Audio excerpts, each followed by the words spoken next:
They had it. They had it. Oh man,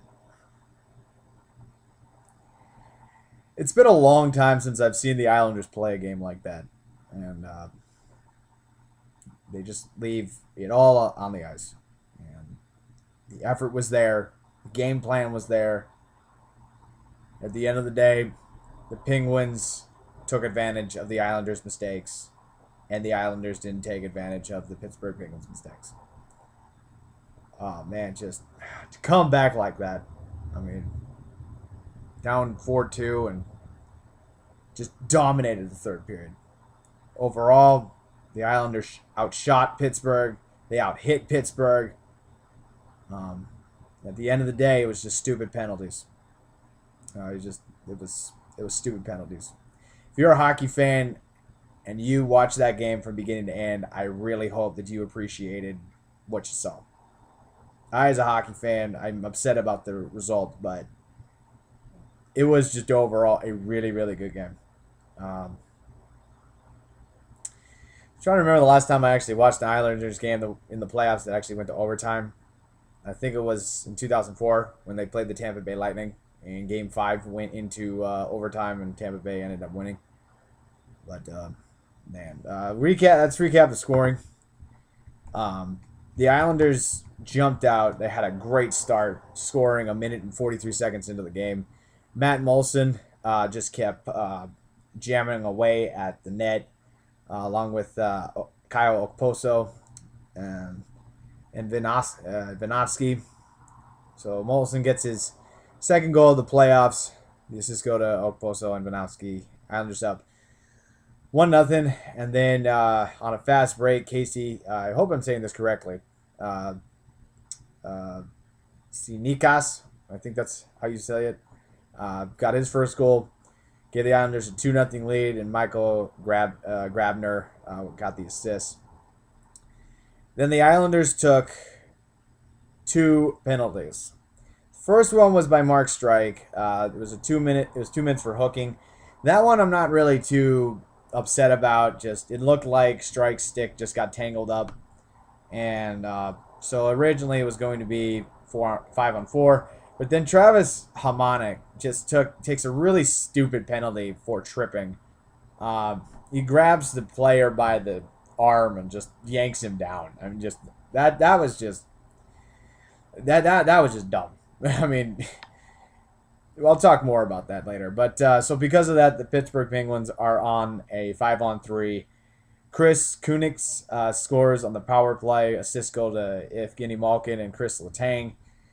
Excuse me. That was actually the second goal. We'll talk more about that later. Jerome McGinley got the first power play goal and got Pittsburgh on the board. Chris Letang and Sidney Crosby got the assist.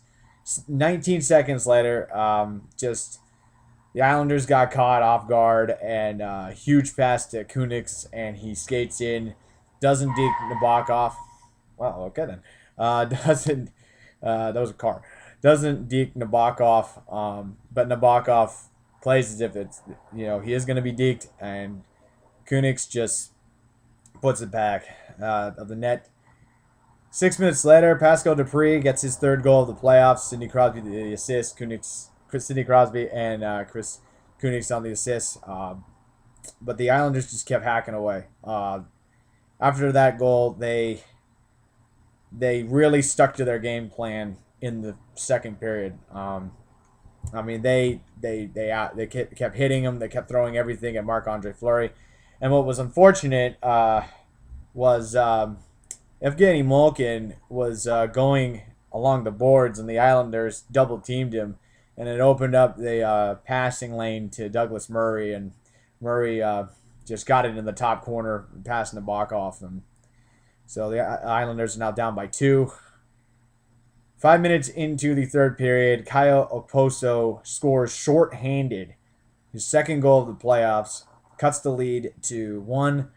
Great fast break goal. I mean, he pokes it in the back of the net. Nothing that Marc-Andre Fleury could have done. 5 minutes later, John Tavares gets his first career playoff goal. A wicked shot. Gets it in the corner of the net, and we're tied at 4-4. That would be the scoring. The Islanders looked like they could take the lead because right after that, Jerome again drew a 2-minute tripping penalty. Couldn't get anything going on the power play, unfortunately. But they had the momentum. I mean, Pittsburgh looked stunned. I mean, they really did. So then the overtime happens at the 8:11 mark. Brian Straight has pulls down Sidney Crosby again. The whole grabbing with the arm, pulling him down, gives Pittsburgh the power play, and Chris Kunitz gets his second goal of the playoffs, second of the night on the power play, and that is your game winner. Pittsburgh wins 4-3. Shots on goal for the Islanders. They had 36 shots, scored 4 goals. Fleury stopped 32 for a save percentage of 889. Nabokov stops 20 shots out of 25, gives him a save percentage of 800. Pittsburgh and the Islanders outshot Pittsburgh in the first period 13-8 and 13-3 in the third. 13-8 in the first. But man, power plays, Islanders 0-3, Pittsburgh 3-5. Gotta be more disciplined. It's just unfortunate that just stupid penalties cost the Islanders a victory. I know that the Pittsburgh Penguins hit a couple of posts here and there, but you can't take regardless of whoever it is, whether it's Sidney Crosby or Tanner Glass or some no-name NHL player, you can't grab a player on the arm and yank him down. You can't do that. And I don't know. I mean, maybe they got caught up in the moment. I know that the Islanders are a young team, which I said before, but man, you can't do that. The Islanders out-hit Pittsburgh 35-33. They took away the puck 19 times compared to the Pittsburgh 6. They won more faceoffs than Pittsburgh, 32-29. Overall, just a really unfortunate result. God, man. I have said that there has been no pressure on the Islanders throughout this entire series. Well, now there is. Islanders are down 2-1 on a real unfortunate outcome of a game. This is a must-win. Tuesday night is a must-win in New York. I know teams have come back from a 3-1 deficit, or at least have forced a Game 7.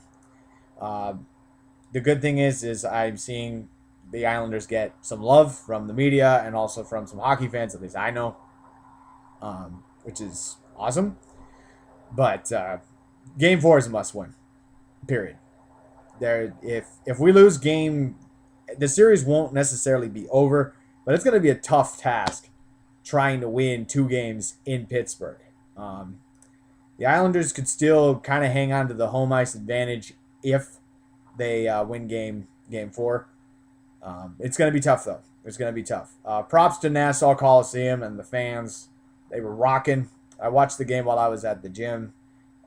You could see the reactions. They were wearing their emotions on their sleeves like I was throughout the entire game. So the Islanders lose 5-4. Pittsburgh takes a 2-1 lead in the best-of-7 series. Game 4 is on Tuesday. And I'll be watching. And I'll be back up at some point before Game 5. So we'll talk to you all later. Go Islanders. I'm proud of the team today. But it's unfortunate that the outcome just didn't go our way. So see y'all later and see you on Tuesday.